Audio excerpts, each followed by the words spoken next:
Hello everyone, today we have a requested video from a patron. Since the vaccine is such a hot topic right now, we're going to be talking about it a bit more, but this time we'll go into a lot more detail than the previous video. And of course, I didn't think it was a good idea to give an unedited video again, so I'll respond to something this time. There's a video that has quite a few views from the Vax channel. It was released over a month ago, be mindful of that. Also, it involves a very angry woman.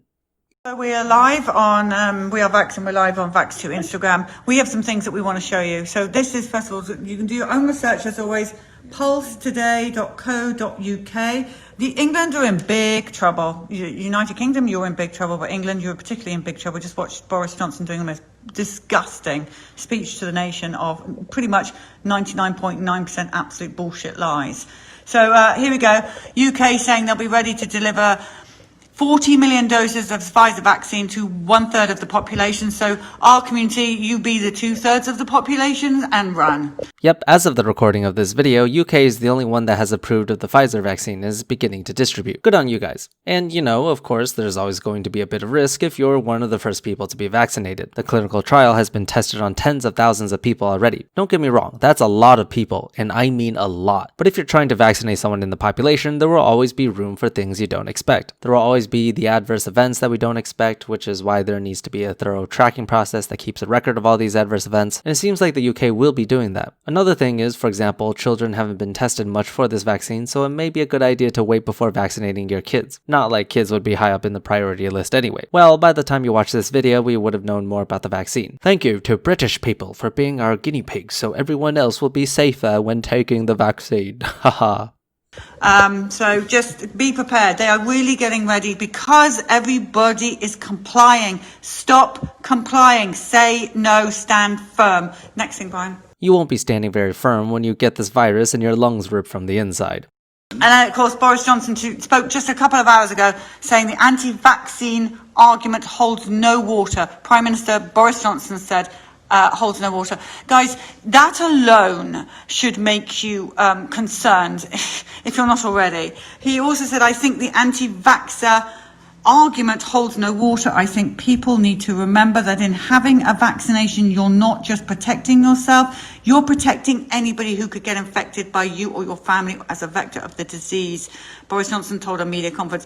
Now, there's nothing about that is true. It's the way it is. I don't want you thinking because he's Prime Minister, he knows everything. He knows nothing. What he said is absolutely right. When you take the vaccine, you're not just protecting yourself. You're protecting others who otherwise would have received the virus from you. It's simple. When you meet your Meemaw for the holidays, you could be in a scenario that you would potentially transfer the virus to her if you were infected. And if you're vaccinated, you most likely will be immune, so you won't become a vector or medium for this virus to jump over. It's not rocket science, it's common sense. Now, what Boris Johnson said is pretty simple, but you know, if he made some other claims about, say, higher level stuff, then yeah, I would want to see his sources. So I guess we can agree on one thing. Don't blindly trust politicians. I'd much rather have an infectious disease expert come to the podium and tell us his or her thoughts instead of a politician. I mean, I get it, the Prime Minister is going to hold more influential power, but we still want to listen to people who actually study this field. Now, don't get me wrong, Boris Johnson is by no means wrong here, but just a thought I wanted to get out there.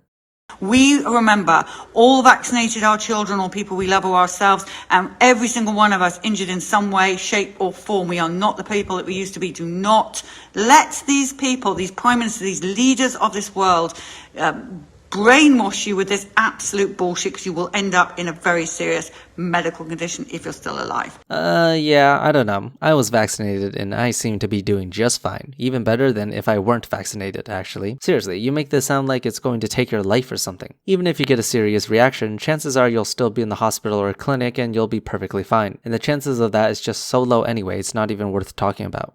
There is nothing, I repeat, nothing about this vaccine that is safe at all. I don't know. I'm looking at the data and it seems pretty safe. The most common adverse events are fatigue, headache, and the most common, pain at injection site, or in other words, the little bitch effect. These adverse events are less than 5% of the trial participants, so there's no need to worry. And even if you get it, it's not bad at all. Moderna has a few higher rates of adverse events and also includes muscle and joint pain. You can find the full list through Google. You don't need to sit here listening to me name them all. Now, adverse events are adverse events. They aren't too concerning, but we need to document them. Serious adverse events, however, are game changers. If someone has a serious adverse event, it could potentially shut down the entire trial. These are usually things where the patient needs immediate medical attention and is hospitalized for whatever reason. Then you have to determine if the serious adverse event event is related to your vaccine or not. You know, send the drug back to the production company and have them investigate. There's a whole process involved, and if it's really bad, the entire trial could go down. Luckily, Pfizer seems to have not reported any serious adverse events, so we seem to be in pretty good shape in that regard. Anyway, enough of that. We're going to respond to a different anti-vax channel now. And while we do it, I'm going to go into a lot more detail on how mRNA vaccines work, so stay tuned, and I think you will learn some valuable information. In the UK, we got this new vaccine, and we're the first ones to be taking it. And apparently, over 70% of the population has already agreed to taking it. And they're looking forward to it, and all sorts of things they come up with. I used to go after small channels a lot, so let's have a blast to the past and respond to this tiny anti-vax channel. Gotta put them down while they're young. Anyway, I always wondered why anti-vaxxers care so much. At the end of the day, if people agree to vaccinate, who cares? It's not like you're forced to take this Pfizer vaccine. If you and your friends don't take it, why do you care so much that millions of other people whom you don't even know take the vaccine? Just protect yourself and keep your ideologies to yourself. Sheesh. That being said, let's go around and inject everyone while they're asleep. For the Googlers wanting to know what exactly the COVID vaccine is made of, it becomes a question of chemistry and the creation of the synthetic mRNA, which is proprietary information buried in a complex web of patents. So in other words, we ain't telling you what's in the mRNA, but it's going to be basically instructions to rewrite your natural code into doing something that it shouldn't be doing. What a gross misrepresentation on what mRNAs are. Even if we wanted to rewrite your own, quote, natural DNA, we can't do that right now. We actually would love to be able to do that, and there's research being done on it as we speak. And the reason is so that we can use that technology to eliminate genetic diseases. But of course, there are many problems, such as the fact that your body just has so many cells, and cells are constantly being renewed. But yeah, let's not get into it right now, since that's an entirely different topic by itself. But anyway, the point is that even if we wanted to rewrite your DNA, it's just simply not possible right now. mRNAs do indeed contain a sequence of nucleotides, but it's not going to do anything remotely close to what you're claiming. I mean, first you would need at least a mechanism to integrate that into your DNA, something like reverse transcriptase, or for those of you who like more advanced biology, something like CRISPR in a viral vector. Yeah, that's simply not what the Pfizer vaccine is. They're not telling you because they've patented it. So they're putting something they've made and patented into your bodies without you even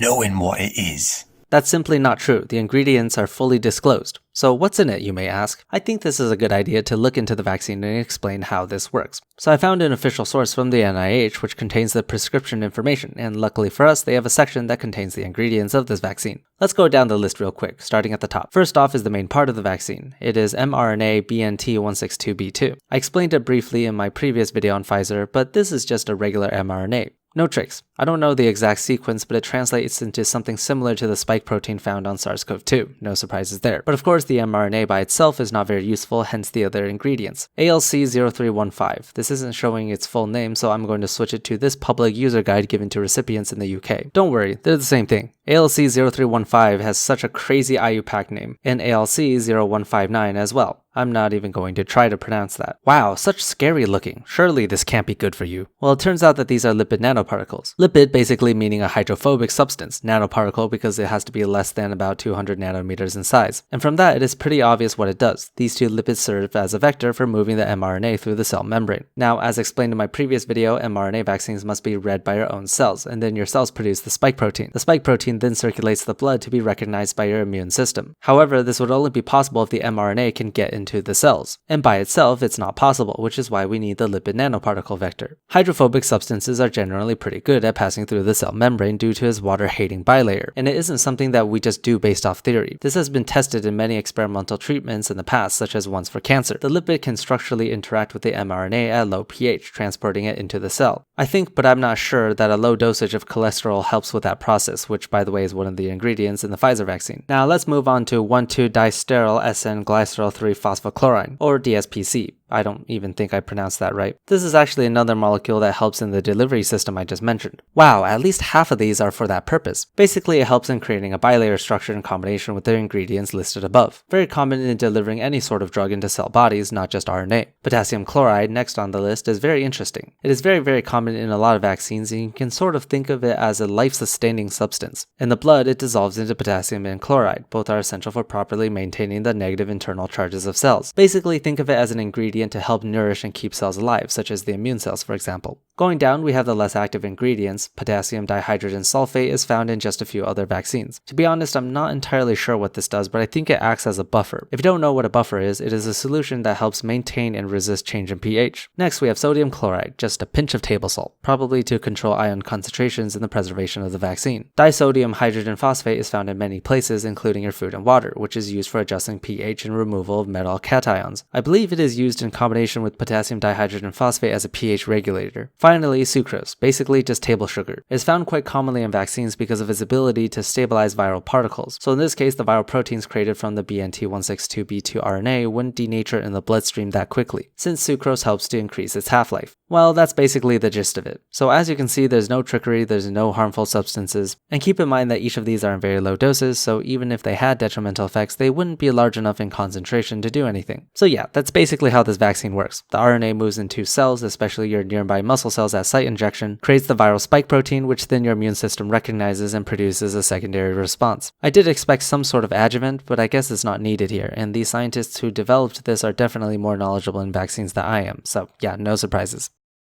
They're not even going to say, oh yeah, this is the full explanation of exactly what that mRNA is. They're not even going to tell you. There are plenty of articles that tell you how this vaccine works. It's not like this is the first RNA vaccine that has ever existed. All the information, including all the ingredients we just went over, are available online for anyone to read. You just have to do a bit of Googling and select proper and reliable sources. You people in this world should be ashamed of themselves. I think you're the one who should be ashamed for making this video. Anyway, that's it for today, guys. Thank you to Fireshard, Alan Morton, and JN. See you later.